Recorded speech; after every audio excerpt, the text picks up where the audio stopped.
welcome back to Nerd Impact's Incoming Weekly. We got an awful ton of news this week. We're actually probably going to be dropping either 2 separate videos or an extended video this week. You'll be able to tell by the length of this video.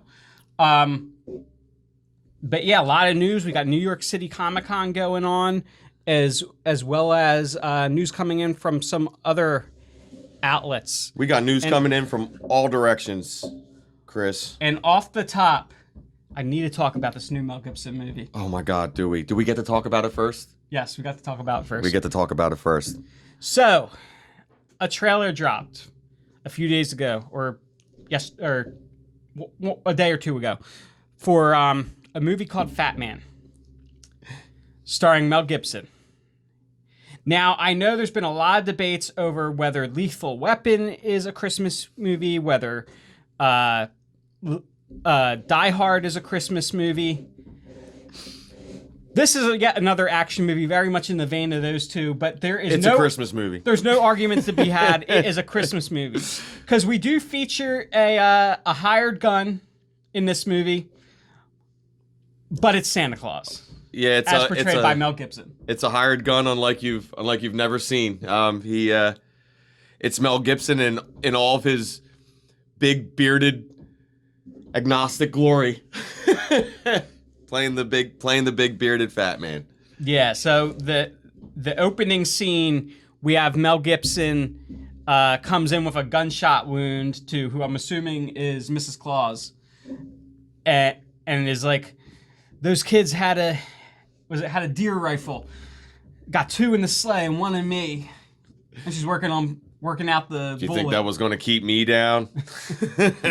And there's just some great lines in this. So basically the premise of the movie is, it sounds like he's kind of jaded. The world doesn't really believe in him anymore.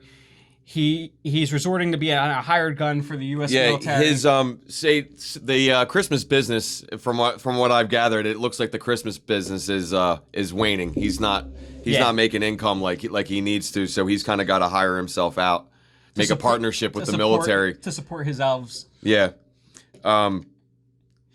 the elves as well make their own appearance in this. They're just as much of a driving force. It looks like it's going to be in the Fat Man, which is pretty cool. They kind of operate almost as like sleeper cells. Yeah, so on their off time of year. So he gives this kid a lump of coal. This rich, spoiled brat, basically Richie Rich with a hit out for Santa, and yeah. So he looks like Damien from The Omen. So he hires this kid hires Walter Goggins. Yeah, Walter Goggins. Oh man, I love Walter Goggins. You could not pick a better assassin, man. He's just perfect. And he tells him to bring him Santa's head, and what does he say? Like, that'll decay. He's like, nah. He's like, that's too messy. He's like, it decays, and it's not going to be what you want. And so he's like, well, bring me his beard. He's like, I'm not bringing you the beard of a dead guy. It's just priceless. The dialogue in this is going to be, it's going to be something that we're repeating forever. It's going to be one of those. Everybody's going to be walking around for the next couple of years, spouting off lines from this film. I have a feeling. I want your head, Fat Man. I'm coming for your head, Fat Man. You think you're the first to try? It's priceless. The music sounds, which I think, and it might just be the stuff that they're playing in the background of the trailer, but it had like a very Danny Elfman kind of feel to the music, to the background music that was going on. What they did with the jingle bells in this reminded me of what they did with I Have No Strings in the Age of Ultron trailer. Oh my goodness. It did. He has that maniacal kind of way about him. Being a big fan of horror, the premise that they're using for Fat Man, it almost has, besides its holiday action movie quality, I think it has a bit of a type of a horror or an exploitive kind of feel to it.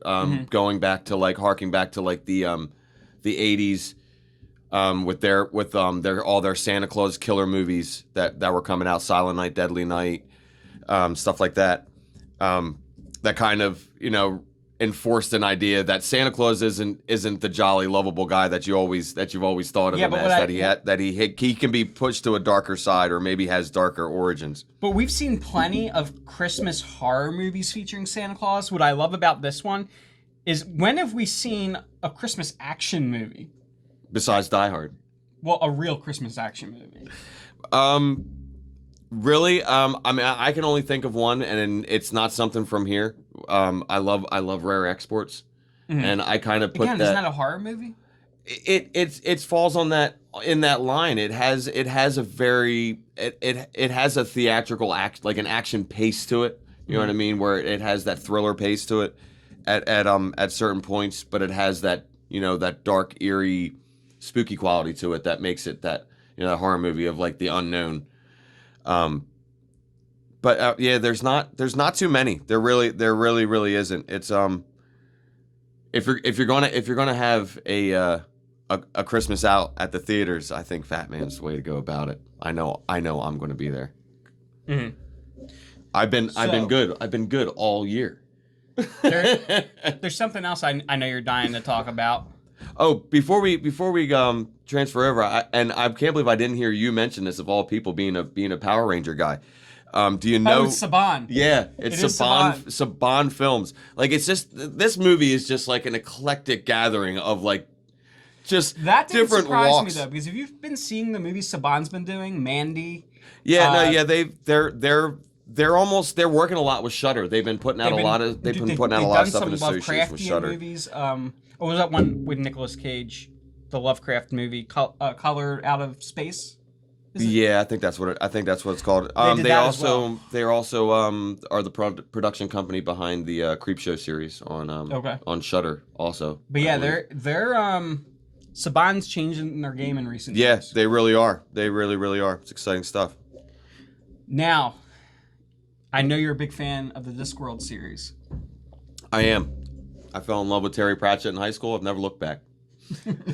What's your thought on this series that's coming out? What book is it based off of? It's not based off of any particular book, which is really cool. That's one of the cool aspects about it. It's. I'll be honest with you. When you first brought it to my attention, Massey, I immediately thought of the Discworld series is already something that exists. It's already a BBC series. Okay. That they had running. I think it ended like it stopped a year or so ago. But this is kind of like a sister series to it in a way. This is more about a special group of like misfits characters from that realm. What's really cool is that Terry Pratchett universe isn't a universe; it's a multiverse. Like, he's kind of got his own. He was like the original creator of like multiverse theory in a way. The universe is very deep. I don't want to get into it here. That would probably be an own series on its own. What types of creatures though can we expect to see in this? They're very fantastical beasts. Well, the main one in this series, this series that's going to take place is basically like rogue police officers of sorts. Mm-hmm. that are going to be your main protagonists of this series, but it's not like policemen that you would think of in any realistic or tangible fashion whatsoever. It's a very, very strange world, very fantastical world, and it seems like the big baddie that they're going to be pitted up against in their first run is a majorly huge dragon. Nice, which is cool. This universe it doesn't stick to one type of creature. There's monsters abroad, from fantastical creatures like that, as in where they've also fought time itself, where it turns into an anthropomorphic clock that they have to battle in space. Do any of these police officers happen to get a little hairy on the full moon that are featured in the series? There's a carrot. There's a carrot? There's a carrot. There's also a baby. The police officers? Yeah. One's a carrot, one's a baby? Yeah. Well, not a baby. A baby like you would think of in like Roger Rabbit, how like that baby was in Like Roger cartoon, Rabbit. like cartoon baby? No, it's a real baby, Okay, well, but it's not a baby. this might require its own video. But it is really cool though that they're finally expanding upon Terry Pratchett's universe. It's beloved across the pond. It really is a very eclectic series, and it's one of those. It's like I never really got into Harry Potter, but I get it, and I can get people's love for something like that because I love Terry Pratchett in the Discworld series. It's a great series.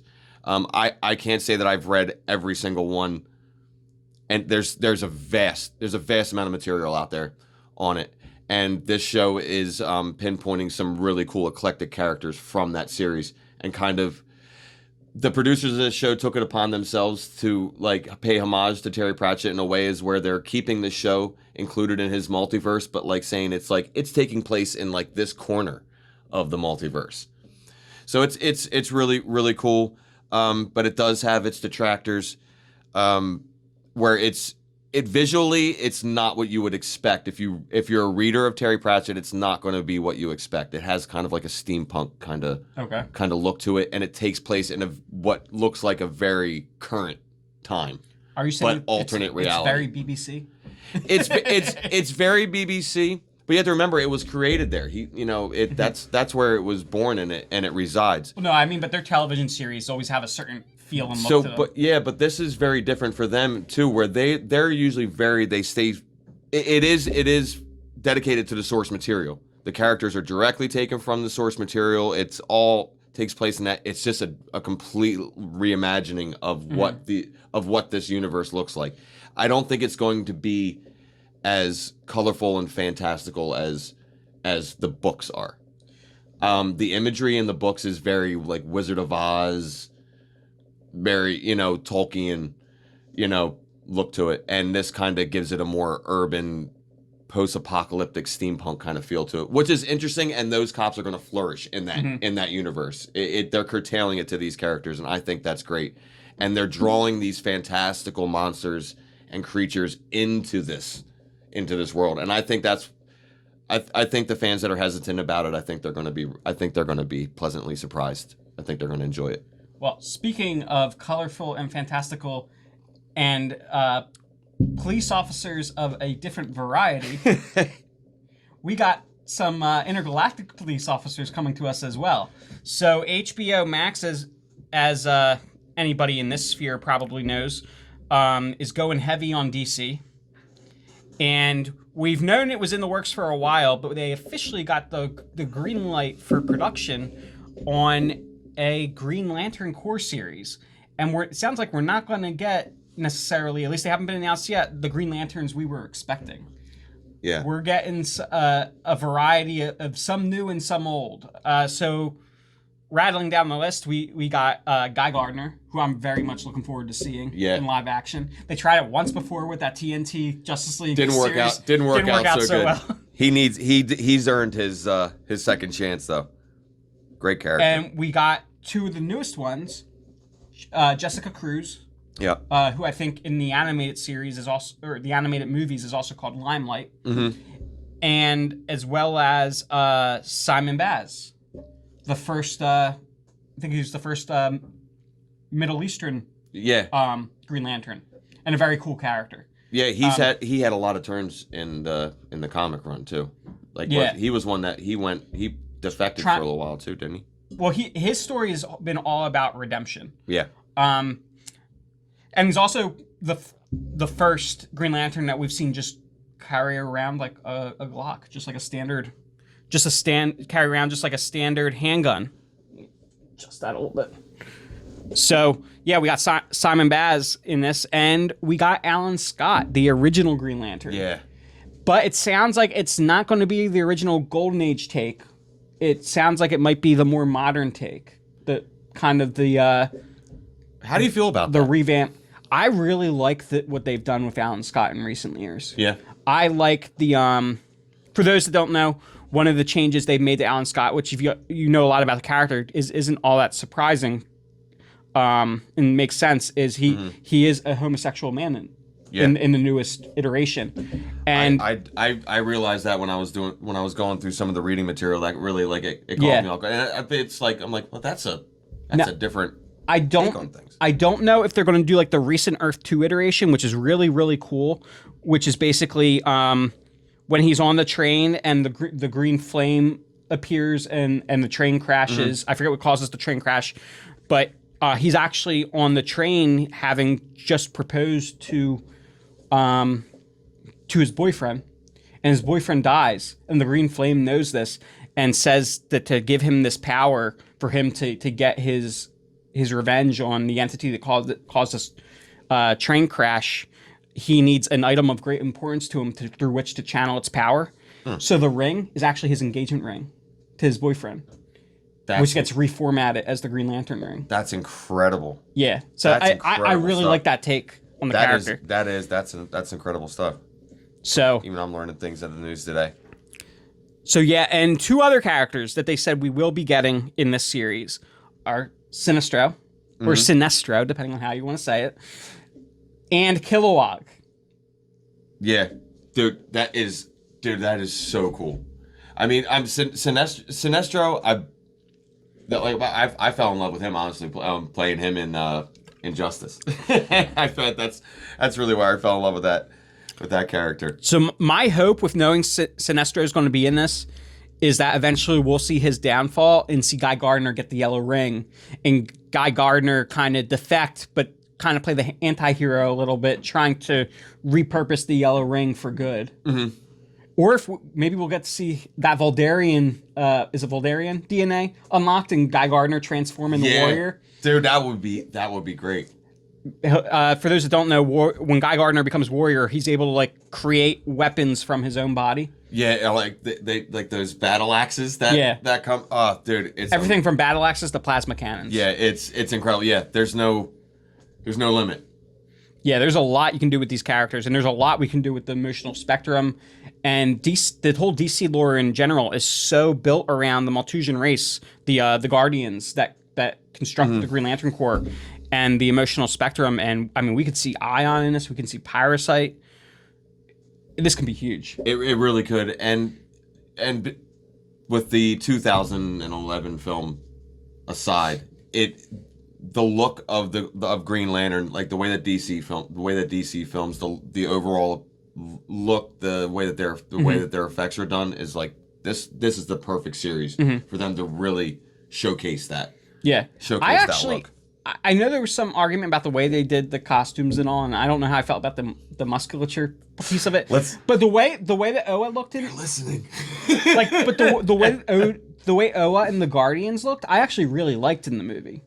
Yeah, no, excuse me. I Kilowog was really cool looking. Yeah. Sinestro looked awesome. I thought that was incredible. Mark Strong is Sinestro. He was great. What if they got him back to play Sinestro? That's what I was saying when you first started talking about the villains. I would love to see him come back, man. I really would. And well, I mean, I'm sure this is going to be a topic we're going to be hopefully we're moving into next.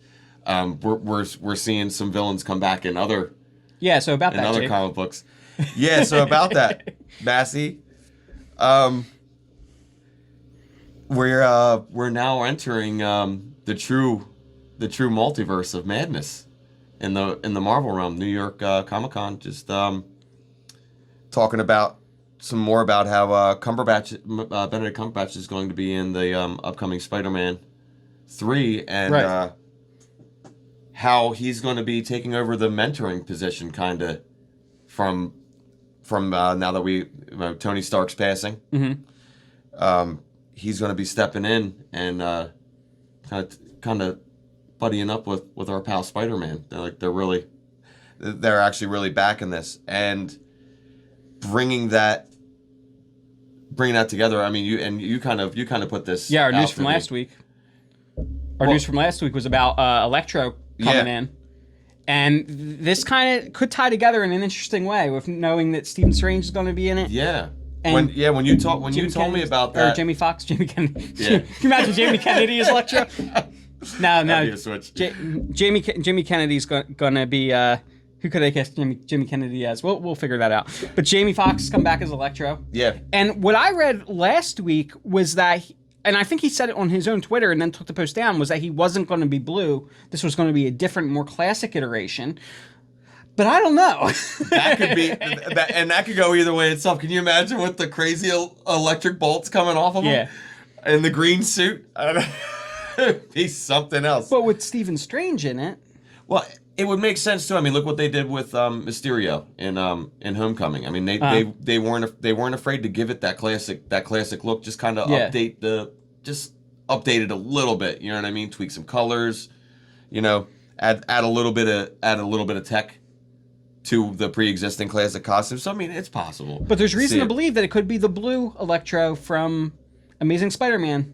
So what do you have to say about that, Jake? Why could this be the same Electro we've seen in the past movie? This could be the same Electro that we see in the past movie because both Doctor Strange, Multiverse of Madness, and Spider-Man 3 are both going into production at the same time. And that most likely means that these stories are going to be closely linked together. Mm-hmm. And what they already gave us the clue away a while ago when they told us what the name of the Doctor Strange movie was going to be, Multiverse of Madness. I mean, I really think that we could potentially see in Doctor Strange, if I'm not mistaken, currently is the way things stand, I think is purported to come out before Spider-Man 3.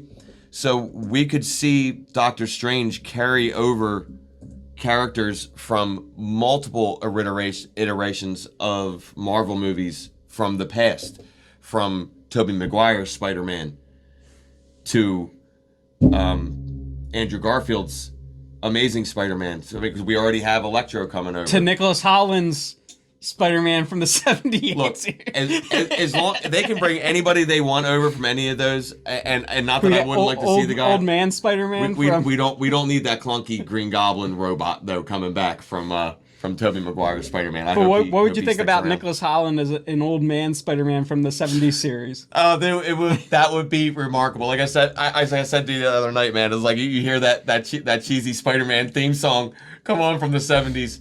Be prepared. You're about to see the 70s wall crawler. Your friendly neighborhood Spider-Man. Here's a thought though. So in the comics, how does Spider-Man? So Venom has been in some way separated from Spider-Man in the current universe. Yeah. Right. The way it stands currently. That's a lot to do with studio stuff. But how did we originally get Venom in the original comics run? Well, we originally got it in Secret Wars, and I think Secret Wars is going to be spread out. I don't think they're ever going to do a solo standalone Secret Wars. Well, I think they're going to spread it out. But Secret Wars was tied into like cosmic beings and stuff of this like reality bending nature. So what if they redeem Spider-Man 3 by having that version of the Venom symbiote be the one that attaches to Tom Holland's Spider-Man? That would be well, what if we have Tobey Maguire in the black Spider-Man suit that gives it to Tom Holland from the other universe? Oh man. I'd want to see what our we get emo Tobey Maguire dancing through the multiverse shows up. I'd love to see what our Tom Hardy Venom has to say about that. I really would too. And like I said, and it's all going to be possible now. Like once this opens up, I mean, it really does. And I mean, my love for Benedict Cumberbatch being a Cumberbatchian, I'm happy to see him. He could be in every single Marvel movie, and I would love to see him really take over that role as not only just mentor to Spider-Man, but really take that leader of the Avengers. Yeah, absolutely. It would be a completely different take. He's led different organizations in the comics before. He's never been the leader of the Avengers before. He never has done that. So it would be another great positional role. And really, what are we left with as a so-called patriarch of our superheroes that are in the current universe? Well, they're going to need to rely on somebody that has a vast knowledge of the multiverse. I think it's just a rumor, but rumor has it that the leader, at least in title of the Avengers, is going to be Captain Marvel. Okay. Well, yeah, that like there's got to be somebody here and there's got to be somebody there. Mm-hmm. Yeah, we've definitely seen. We need our Captain America, which would be Captain Marvel, and our Tony Stark, which would be or Iron Man, which would be Doctor Strange. Doctor Strange. What a really cool team up too. You know what I mean? Honestly, I feel both powered by an Infinity Stone. Yeah, absolutely. I mean, true Guardians. True Guardians. All right. So, talking about. Oh, we're done talking about Benedict. We're done talking about Benedict. I can. You got something else? I've been watching a lot of Sherlock lately. I can fill you guys in on some past stuff. No, I'm just kidding. Well, so Patton Oswalt, we got some MODOK coming, and we've seen some footage. And I never thought we'd get MODOK like we got MODOK. It looks incredible. It does. It looks very Robot Chicken. Apparently, pull it up. I can't see it. Apparently, they're going to be. We'll look at that later. But apparently, they have a lot of free reign because this is a very satirical series. It's not connected to anything else. So Patton Oswalt said that they had all these ideas with all these different characters to use. A lot of A-listers, B-listers, and D-listers. But they didn't think they were going to be able to get the A-listers, and Marvel just said pretty much yes to everything they threw at them. Which is unheard of. Apparently including a lot of X-Men. Mm-hmm. I think it's very likely we're going to see some Wolverine up in this thing. Yeah, I think so too. And from what it sounded like, they're talking like classic iterations too, Mm-hmm. because to kind of give it that more like almost like a Super Friends kind of look. Because they're going for it, like you said, very satirical. There's going to be a dark comedy edge to this whole thing. It would be really cool seeing some of the like classic style X-Men. Yeah, but I forgot the show they referenced, but it sounds like there's going to be some heart in here too. Oh yeah, they compared it to. There isn't anything that Patton Oswalt is in that doesn't have a lot of heart and empathy in it.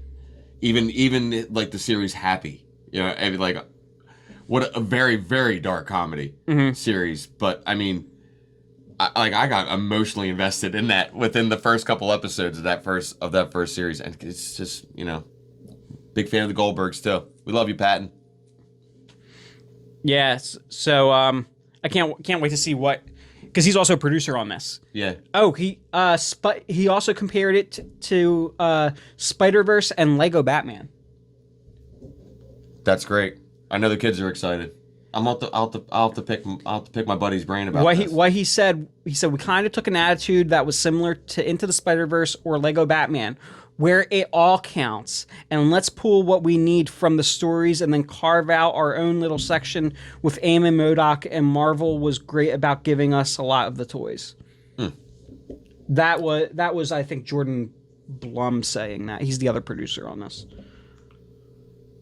I'm a big fan of Patton Oswalt. I'm a major supporter of character actors. I love character actors, and he's better character to play for a character actor than MODOK? Yeah, I really, and I mean, there's a good reason why Patton Oswalt is involved in anything that needs a good character actor or a great voice to go with a fun animated sidekick.